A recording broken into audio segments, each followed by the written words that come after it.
So guys, in vascular development, let us first begin with the venous system development. And to start with venous system development, we should know that what is the raw material we have to understand the development of all the major veins like superior vena cava, inferior vena cava, portal vein and all that. So there are three primitive veins which are present in the embryo.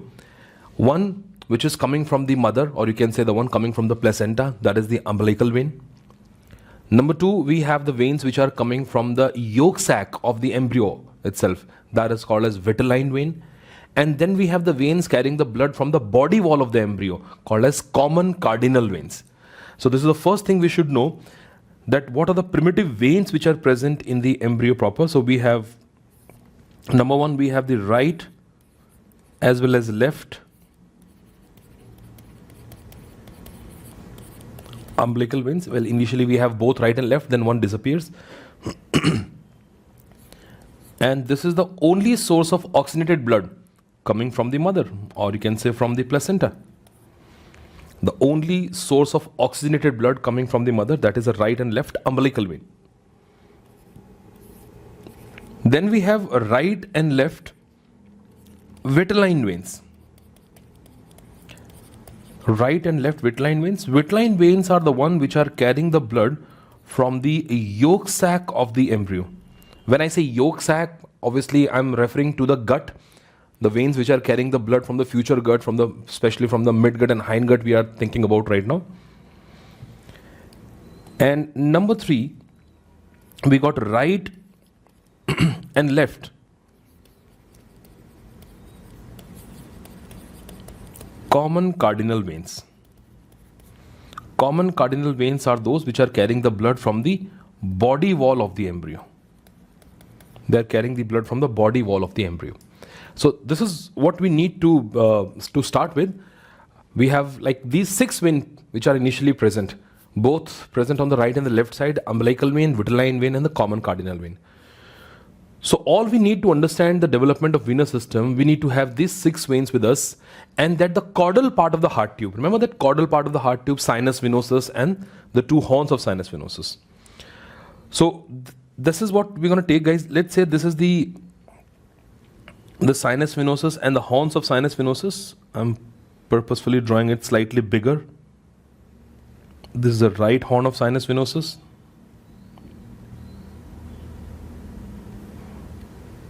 This here is a left horn of sinus venosus. This is sinus venosus. You got a right horn and the left horn. And see what I told you in the beginning only, that general embryology, again, the general embryology will be useful here. If you remember, before the folding of embryo, now we had this procaudal plate, which is the future stomatodium or the opening of the mouth. Then we have the developing heart, which was cranial to that.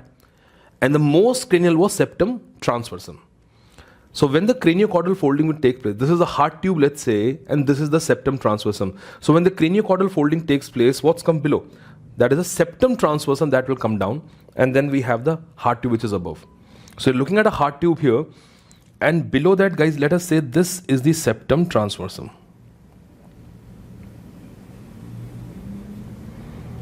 So let's say this here is the septum transversum.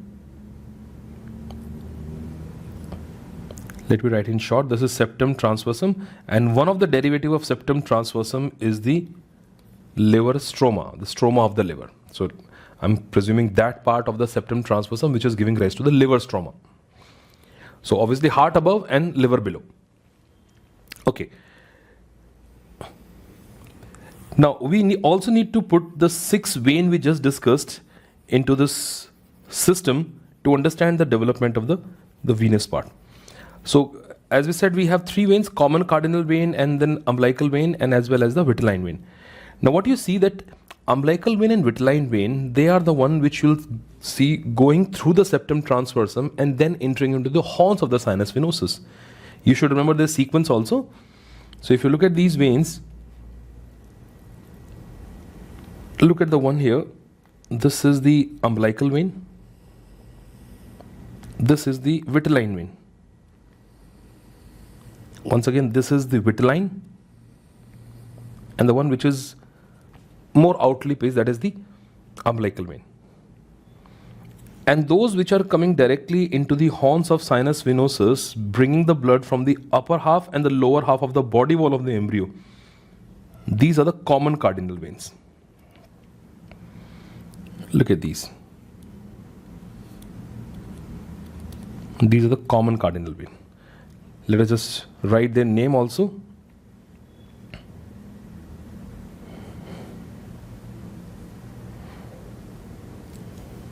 So this here is the right common cardinal vein. Well, why do we call it common cardinal vein? Common cardinal, it is carrying the blood from upper half as well as lower half. So it is a combination of the two veins. The one which carries the blood from the upper half of the body, that is called as anterior cardinal vein. Not superior, anterior. Anterior cardinal vein. And the one which will brings the blood from the lower half of the body wall, that is called as posterior cardinal vein. So anterior cardinal and posterior cardinal together forms this common cardinal vein.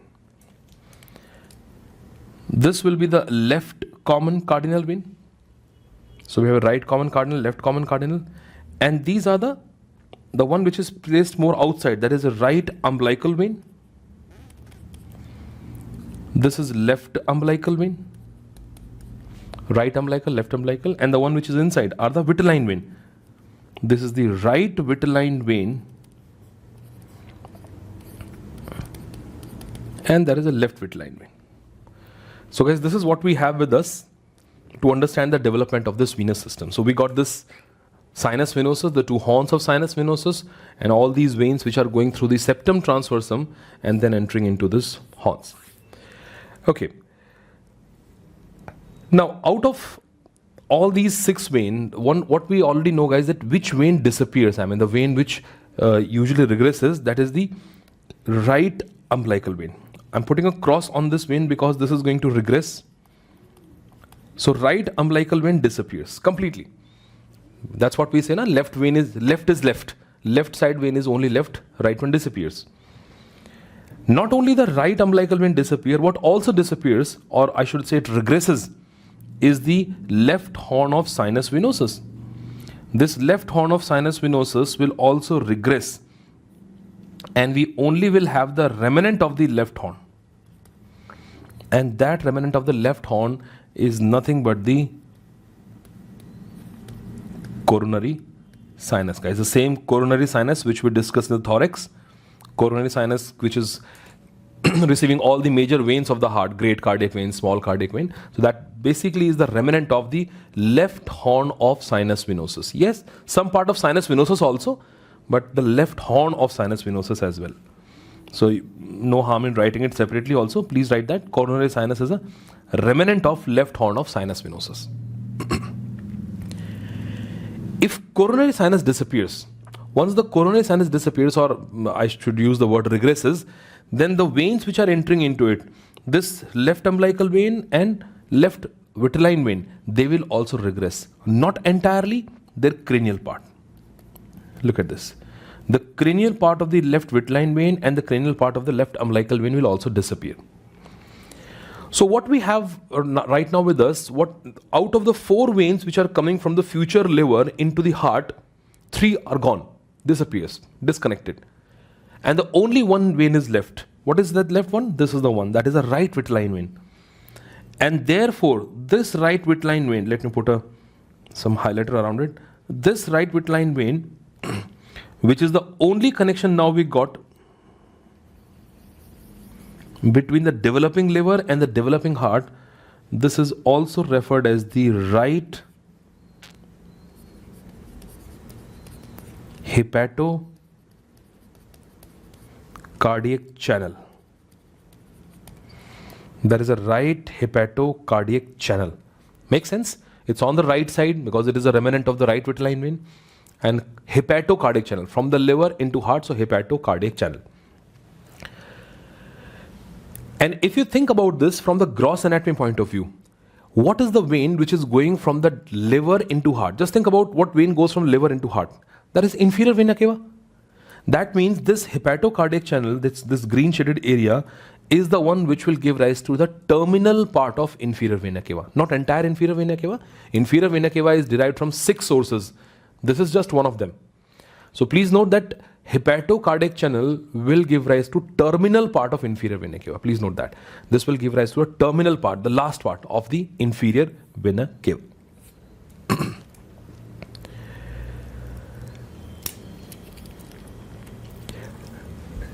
Now, one practical problem that I see here is that the only source of oxygenated blood was the umbilical vein. Right umbilical vein disappears. Left umbilical vein, cranial part disappears. That means none of the umbilical vein is reaching the heart. Well, that's not going to help. We need at least one umbilical vein to reach the heart, and there is no right umbilical vein, so forget about it. But we still have the left umbilical vein in the septum transversum. So if this left umbilical vein needs to take the blood toward the heart, the only way is it has to form this anastomotic channel, or you can say shunting of the blood from the left umbilical vein to the hepatocardiac channel. That's the only channel we got left now. And this connection, guys, let me just again put a highlighter around it. This connection here between the left umbilical vein and the blood has gone toward this right hepatocardiac channel. This is what you call as the ductus venosus. That is called as ductus venosus. So ductus venosus basically is a shunting of the blood from the left umbilical vein toward the hepatocardiac channel. And you know, ductus venosus is the blood which is coming from the mother, that is umbilical vein. So this blood, there's no need for the liver for this blood actually to go through, and that is why the blood is not going through the sinusoids of the liver. It is just a bypass passage through the liver. It has to go through the liver to connect to the hepatocardiac channel ultimately. So this is a kind of bypass passage within the liver we have, where the left umbilical vein blood will shunt toward the right side, toward the right hepatocardiac channel. So this is the fate of the umbilical vein. The right one disappears and left one also disappears cranially, but the lower part forms an anastomosis toward the right side. Now let us talk about what is the fate of the vitelline vein, and also what is the fate of the common cardinal veins. So I'm going to start with the vitelline vein, guys, first. So let us talk about first the fate of vitelline veins.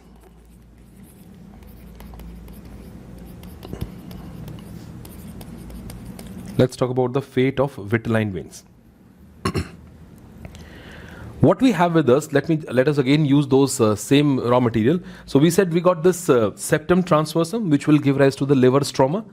So let me draw the septum transversum in the shape of liver only. Let's say this is the liver here, and this liver, or so called the septum transversum. And here we got these veins. Look at this. This was the right vitelline vein. And then we have this left vitelline vein. I hope you can make out why I'm drawing it just slightly longer, because the cranial part of this vitelline vein, it disappeared. And this is forming the hepatocardiac channel.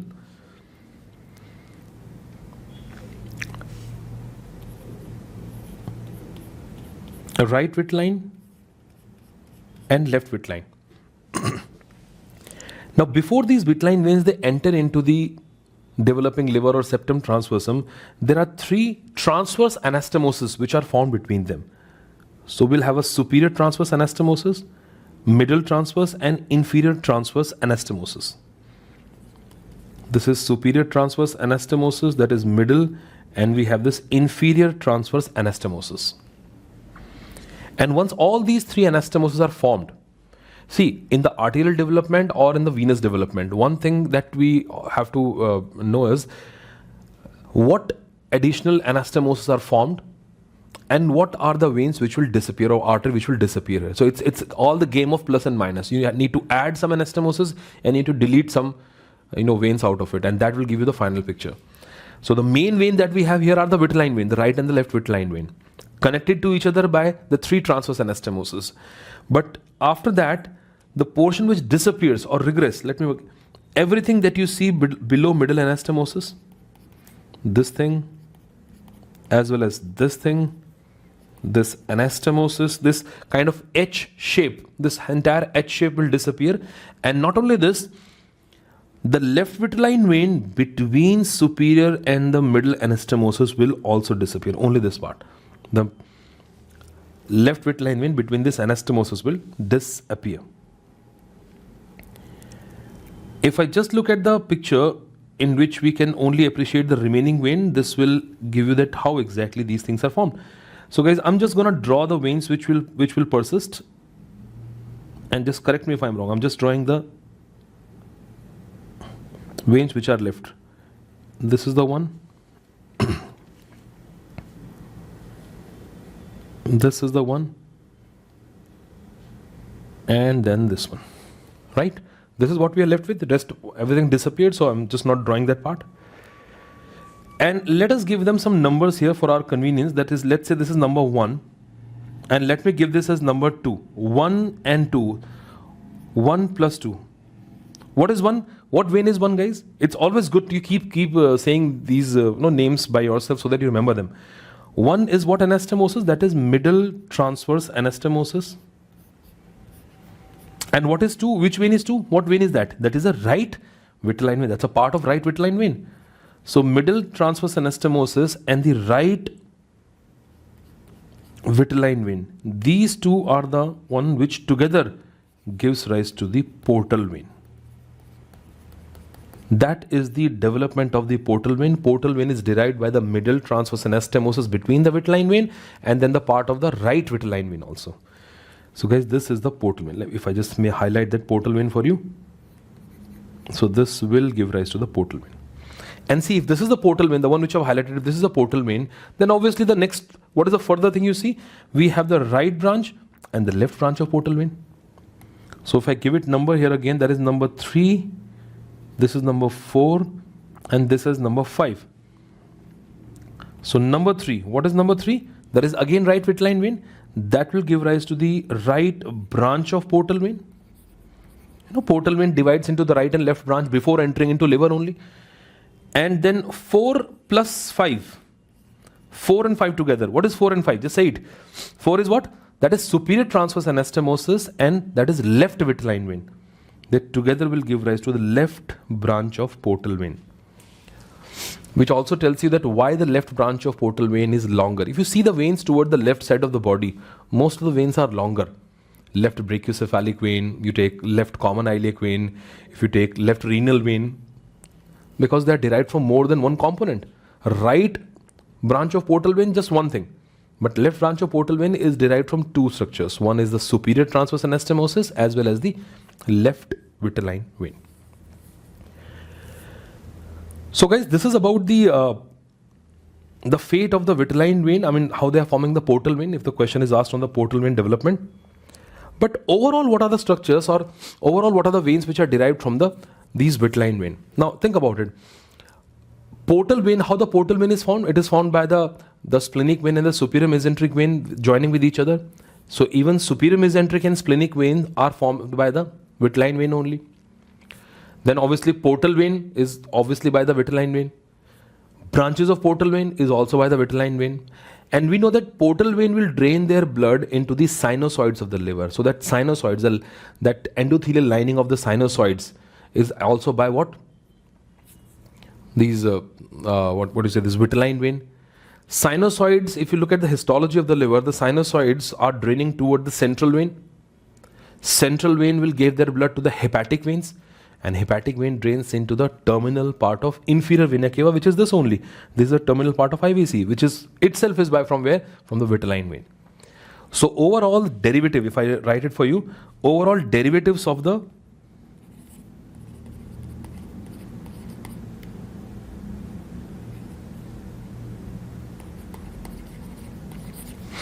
vitelline vein.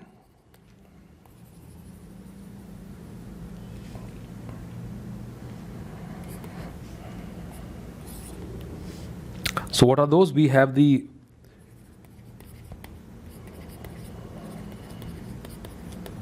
superior mesenteric vein,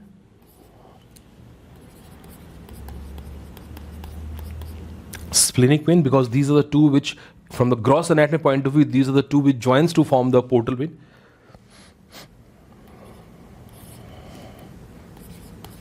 They forms the portal vein as well.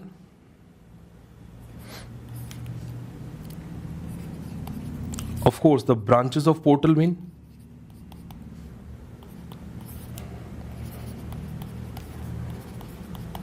hepatic sinusoids, the lining of the sinusoids.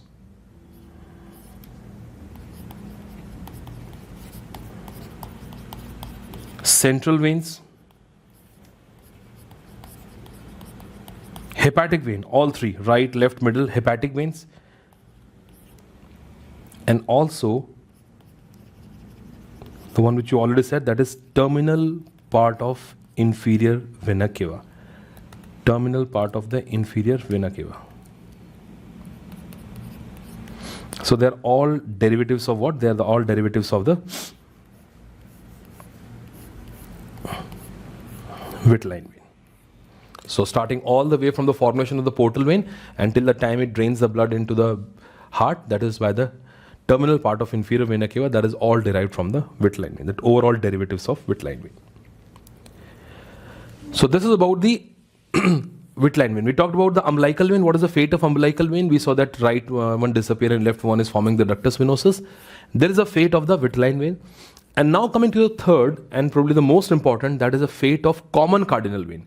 We need to see how common cardinal vein of the right side and the left side, they're giving rise to superior inferior vena cava and all other major veins as well. So guys, now let's talk about the fate of the common cardinal veins or the cardinal veins.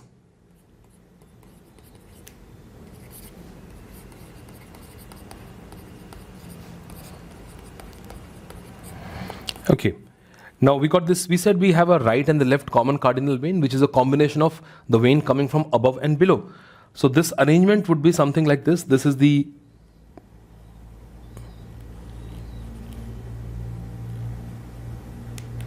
right common cardinal vein formed by the anterior and posterior cardinal.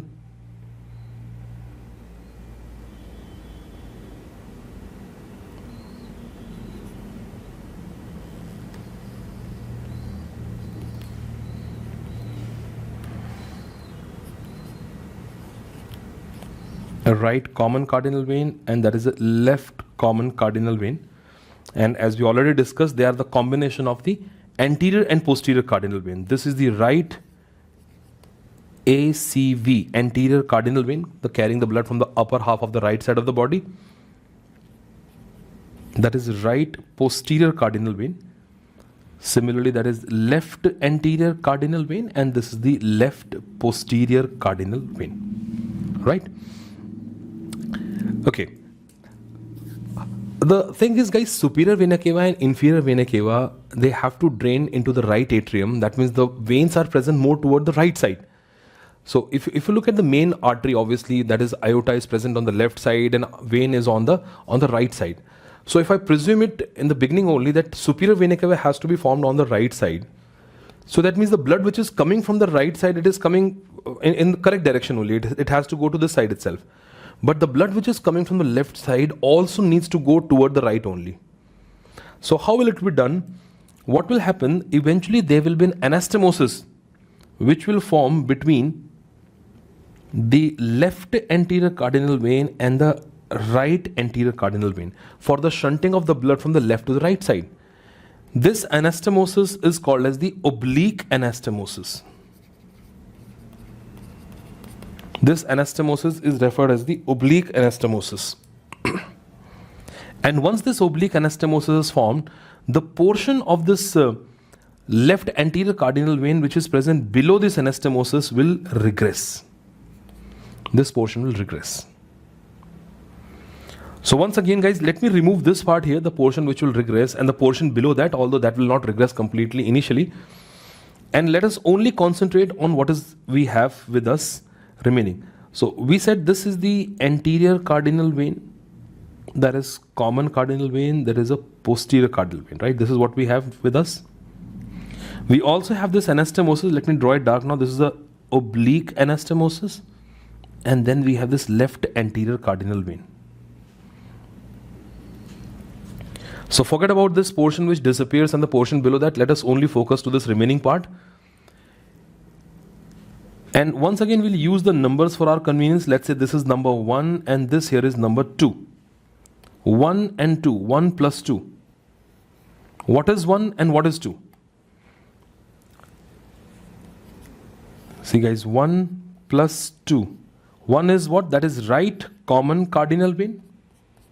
And what is 2? Which is a part of the right anterior cardinal vein.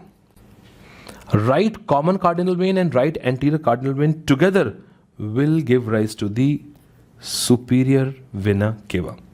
That's another very important development. Superior vena cava, it develops from the right common cardinal vein plus right anterior cardinal vein. They together forms the superior vena cava. And if this is superior vena cava, this obviously it becomes quite obvious that the veins which are forming the superior vena cava, if we think from the gross point of view, are the brachiocephalic vein. So these has to be the brachiocephalic vein. The number 3, this will be the right brachiocephalic vein. And this 4 and 5 together, 4 plus 5 together will be the left brachiocephalic vein. So number 3 will give rise to the right brachiocephalic vein. You can see what is that? I mean, that is the again right anterior cardinal vein only. And 4 plus 5, that is oblique anastomosis and left anterior cardinal vein. Oblique anastomosis and left anterior cardinal vein will give rise to the left brachiocephalic vein. Again telling you that which one is longer, obviously the left vein is longer, the left brachiocephalic vein is longer, derived from the 2 sources. So this here is the development of the superior vena cava and the 2 tributaries of the superior vena cava, the formative tributaries of the superior vena cava. Which gives rise to a question, what this vein will give rise to. This is a posterior cardinal vein, right? Coming from the right side, the right posterior cardinal vein. Now, what this will give rise to, this is having a 2 part. Cranial part will have a different and caudal part will have a different contribution. The caudal part of this posterior cardinal vein will contribute to the inferior vena cava. Once again guys, contributes to, it's not forming it entirely. I told you in the beginning only that vena cava, inferior vena cava is derived from 6 sources. One was the hepatocardiac channel. This is the lowermost part actually. That was the cranial most part. This is the lowermost part of inferior vena cava. We still have something in between. We'll discuss that. And the cranial part of this right posterior cardinal vein contributes to, again not forming it entirely, it contributes to the azygous vein. Azygous vein is present toward the right side only, that is right side. Azygous vein is indirectly connecting the superior and the inferior vena cava. That is what it is doing. So cranial part of posterior cardinal vein, cranial part of right posterior cardinal vein will give rise to or contributes to the azygous vein. Caudal part of right posterior cardinal vein will contribute to the development of the inferior vena cava. Contribute to the development of inferior vena cava.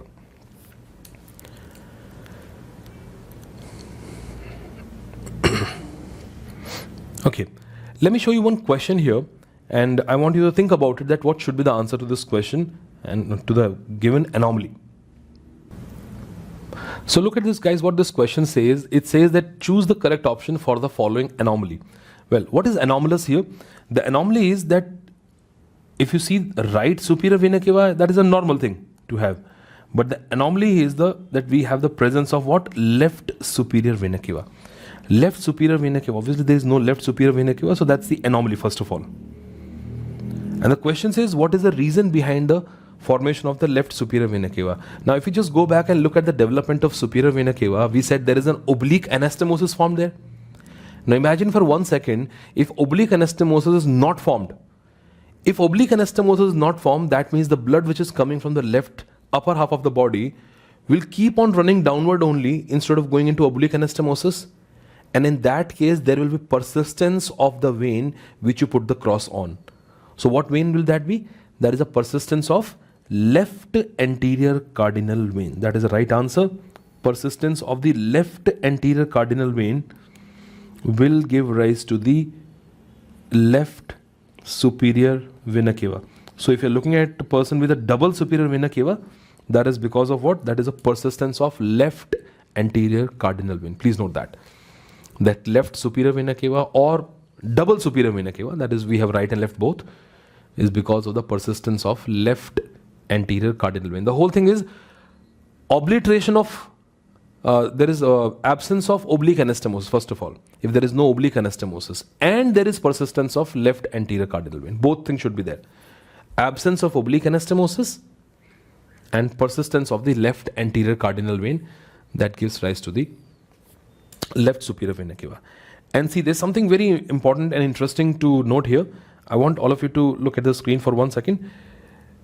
Guys, if I take you back here to this picture, if this is let's say, if the oblique anastomosis is not formed, let me just rub this. You don't have to do it. I'm just doing it for the, if the oblique anastomosis is gone, and let's say all these,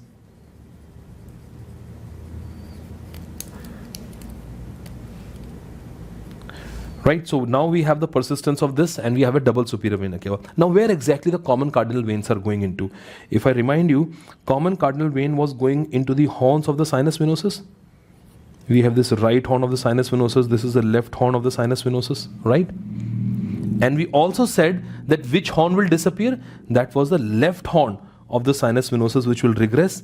And what was the remnant of the left horn, guys? The remnant of the left horn was the coronary sinus. I'm sorry, that the remnant of the left horn is the coronary sinus. That is coronary sinus. What I'm trying to impart here is that when you have the superior vena cava, which is a normal superior vena cava on the right side, that goes into the right atrium, because this portion of sinus venosus, we'll discuss that, we saw that it contributes to the formation of the right atrium, posterior wall of right atrium. But this side superior vena cava never goes into the heart directly. It goes into what? Coronary sinus, because left horn gives rise to the coronary sinus. If I take you back to this picture, this is what you're looking at. The left superior vena cava, can you see that left superior vena cava draining into what? That is draining into the coronary sinus. It is not going directly into the heart, it is draining into this coronary sinus. So this is also to be noted here, that left superior vena cava, it drains into coronary sinus. Left superior vena cava, it drains into coronary sinus.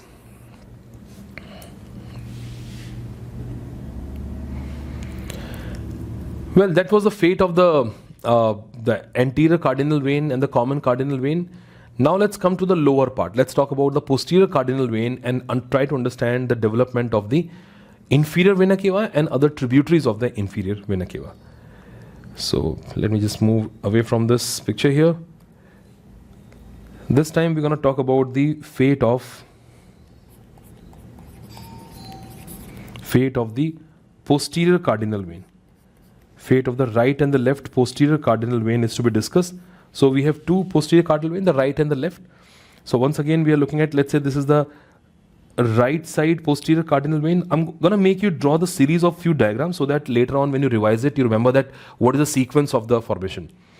So this is the posterior cardinal vein of the right side and posterior cardinal vein of the left side.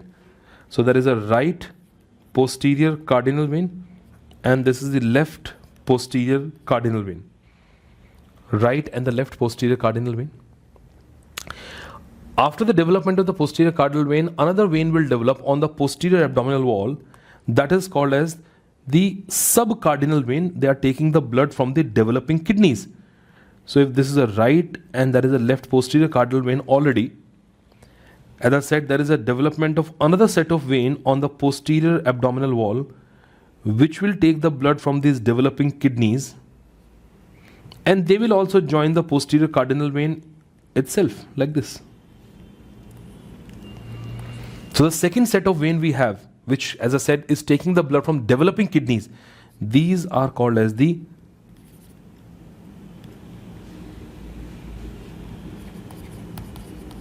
subcardinal veins. The right and the left, of course, the right and the left subcardinal vein. And both these subcardinal vein exactly at the level where the kidney is draining will also form an anastomosis between each other. This anastomosis will be called as intersubcardinal anastomosis. This is called as intersubcardinal anastomosis. Intersubcardinal anastomosis.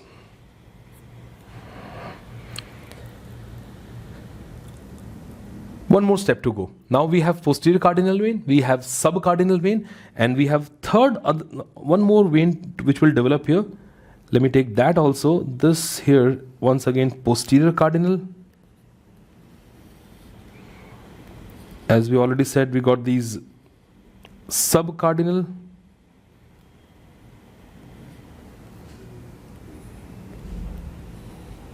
subcardinal, and there is another set of vein developing on the posterior abdominal wall, which will also joins with posterior cardinal vein cranially and caudally. This third and the last one, guys, this is called as the supracardinal vein. This is what we call as a supracardinal veins. So we got a three set of vein on the posterior, developing posterior abdominal wall. We got a posterior cardinal vein, we got a subcardinal vein, and now we have this supracardinal vein. Yes, anastomosis is already there, right? There is anastomosis, there is intersubcardinal anastomosis. Now let me take this third picture here and use that third picture to understand the development of the inferior vena cava and all major tributaries of the inferior vena cava. So what I'm going to do is, guys, let's draw this diagram in a dotted format, and we will only highlight those veins which will persist, so that it will be easy for you to make out that what exactly and what is the process of formation of these veins. So I'm taking this third diagram once again, and may I request you to draw it slightly bigger in your notebook so that there's no chance of any mistake. So let's say this is the posterior cardinal vein. Try to draw it dotted only, so that, or you can draw it with a pencil so that we can rub something. So this here is the posterior cardinal vein of the right and the left side. Then we have the subcardinal vein carrying the blood from the developing kidneys.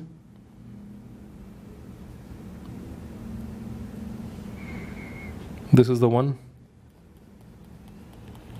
So we got this right subcardinal, that is the left subcardinal, and here are the veins which are draining the blood from the developing kidneys. We call them mesonephric veins actually. The veins these veins which are carrying the blood from the kidney, we call them mesonephric veins. Mesonephric veins. Joins cranially and caudally with the posterior cardinal. And then we have these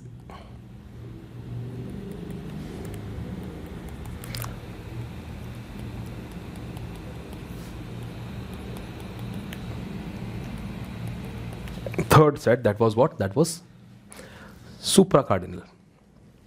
Anastomosis is also there. So I drew this in a dotted format, and we'll highlight the veins which will persist. But before that, one more thing that I need to put here. If you remember, we said in the development of inferior vena cava, the terminal part of inferior vena cava was by the hepatocardiac channel. So let us say this is that hepatocardiac channel which I am putting it here. It's right hepatocardiac channel. So I'm drawing it more toward the right side. That's right. I'm writing HCC, hepatocardiac channel, right hepatocardiac channel. Right hepatocardiac channel.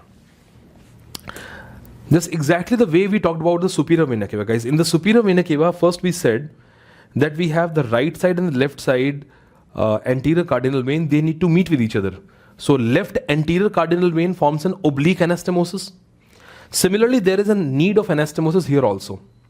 Inferior vena cava is toward the right side. So the blood again coming from the right side, right lower limb and all, fine. But the one which is coming from the left side, it also need to move toward the right side.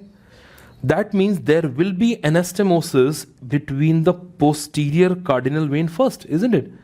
This left posterior cardinal vein will form an anastomosis with the right posterior cardinal vein. And that will give rise to the common iliac veins. Isn't this, if you look at this, I'm using purposefully a different color here so that this is the right posterior cardinal vein, and this is the left posterior cardinal vein as well as this anastomosis.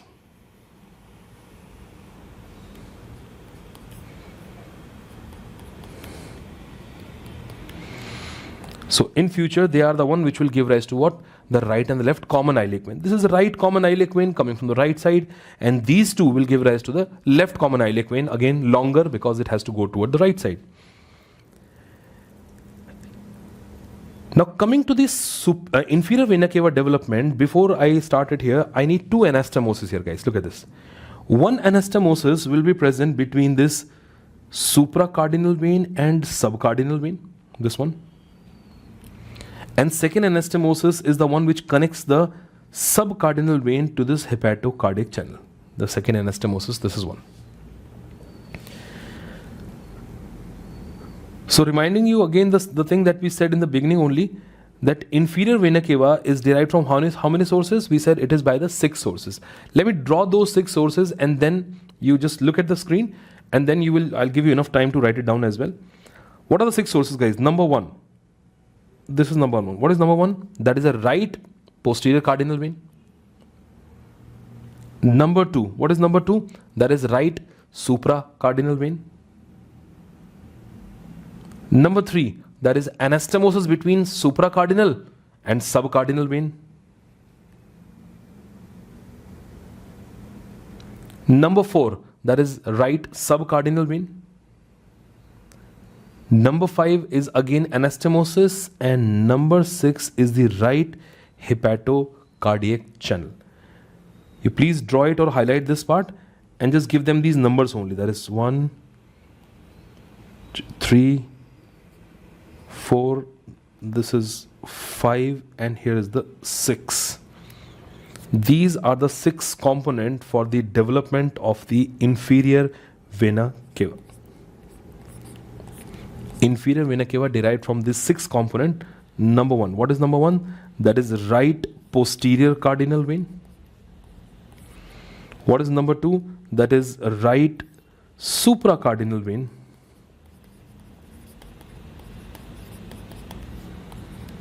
Number 3. Number 3 is denoting the anastomosis.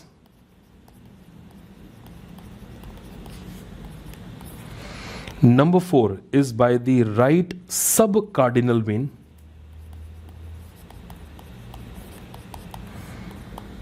Number 5 is again for anastomosis. And number 6 is nothing but the right hepatocardiac channel, that is a terminal part of inferior vena cava. So these are the developmental component of this inferior vena cava. Look at this, so many. There are 6 components which together forms the IVC. Right posterior cardinal vein, right supracardinal vein, then we have anastomosis, subcardinal vein, anastomosis, and then hepatocardiac channel, which is forming the top part or the cranial part of the inferior vena cava. And it's very simple. I mean, if once you find out the inferior vena cava, I mean, that is the only challenge. Once you know that how the inferior vena cava is formed, rest of the tributaries of inferior vena cava, that becomes piece of cake. I mean, just by looking at these veins, that which one is going where, you can easily make out what is derived from these other veins as well. Coming to the renal vein, I mean, if I have to mark the renal vein in this diagram, you can draw it separately again if you want. I mean, it's entirely your choice. This has to be, sorry.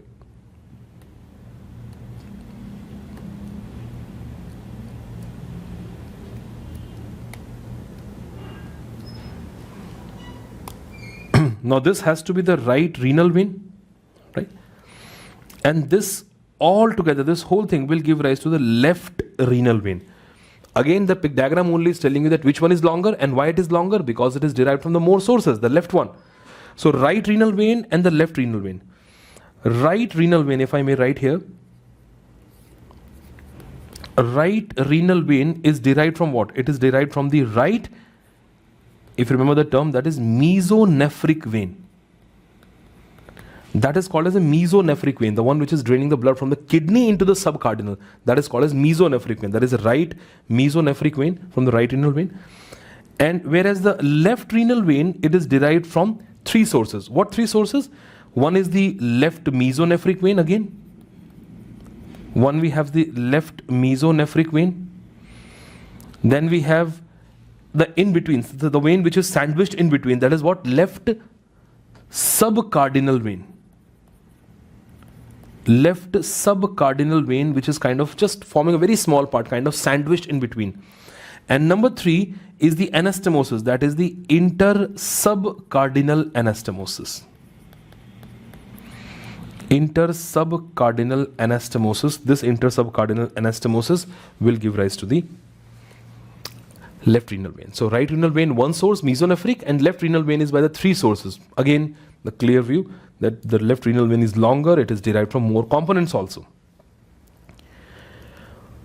Once you find out the right renal vein and the left renal vein, now the gonadal vein and suprarenal vein becomes again very easy. Look at this. I'm again using a different color to point out that. What vein is this, guys? Embryologically, what vein is that? This one, which is coming down and draining into the subcardinal vein. This is the cranial part of the subcardinal vein. This is.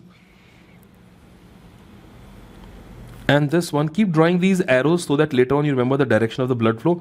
This is the caudal part of subcardinal vein. Let me do the same thing on the left side also. This is the cranial part of the left subcardinal vein. And this is the caudal part of the left subcardinal vein. So from the diagram itself, again, I can make out one thing. Look at the veins on the right side. These two green colored veins which I drew here, these are the ones which are draining into the IVC. And the same vein on the left side are draining into the renal vein, which is giving you the clear idea that the cranial part of subcardinal vein, these two, this one and this one, cranial part of subcardinal vein forms what? Suprarenal vein. But the caudal part of subcardinal vein will give rise to the gonadal vein. We know right gonadal vein goes into IVC. Left gonadal vein goes into the left renal vein. So guys, please note that the cranial part, let me write it a bit separately here.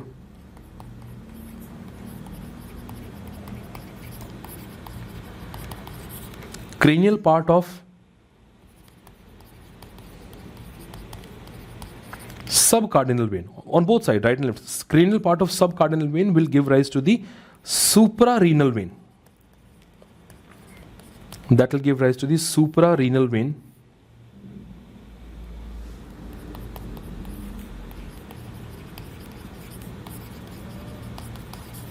Whereas the caudal part of subcardinal vein will give rise to the gonadal vein. The testicular or ovarian vein, they are derived from the caudal part of the subcardinal vein. Cranial part forming the suprarenal and caudal part forming the gonadal.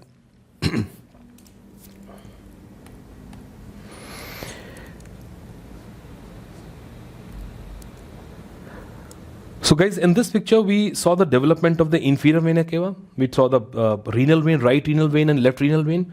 We saw how adrenal vein and even the gonadal vein comes into the picture. Now one anomaly that we have to discuss here, and that is the formation of the double inferior vena cava. We talked about the double superior vena cava. Now how we'll have the double inferior vena cava and what will be the component of that double inferior vena cava? Well, I again don't want you guys to spoil this diagram here. So may I request you to either you draw it again, because you don't have the option of copy paste like me. Okay, this is what we have the normal superior vena cava with us. Now what in case of the double, the inferior vena cava, how double inferior vena cava is formed? Once again the reason is same. Just like if the oblique anastomosis was not formed, so we have a formation of the double superior vena cava. Same thing, if the blood from the left side is not able to shunt toward the right side, if there is no anastomosis here, let's say this is the anastomosis which is not formed. In that case, we have this inferior vena cava on this side as well, and that inferior vena cava will be formed by the same component which is forming the right one. So the same again, that is number one, that is posterior cardinal vein, supracardinal vein, anastomosis, and then this subcardinal vein. And what you see, it is draining into what? It is draining into the left renal vein, because the blood has to go ultimately toward the right hepatocardic channel. So it is draining into the left renal vein. So if you look at these components here, these are the one forming the double inferior vena cava, or you can say the left inferior vena cava, which is formed by the persistence of, this is formed by the persistence of left posterior cardinal vein, also by the left supracardinal vein,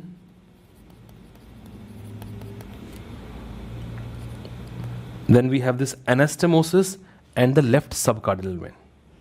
So I'm writing this left subcardinal cardinal vein. Usually this anastomosis word is not mentioned in this thing. So this is the case of the double, or you can say the left inferior vena cava. If there is a left inferior vena cava, it is by the persistence of all these components: posterior cardinal, supracardinal and subcardinal. And you can see the left IVC is draining into what? Into the left renal vein only. Instead of using this posterior cardinal vein and supracardinal vein and subcardinal vein, there is one word which actually summarizes all of them. You can also say that left inferior vena cava is because of the persistence of, it is by the persistence of the left sacrocardinal vein.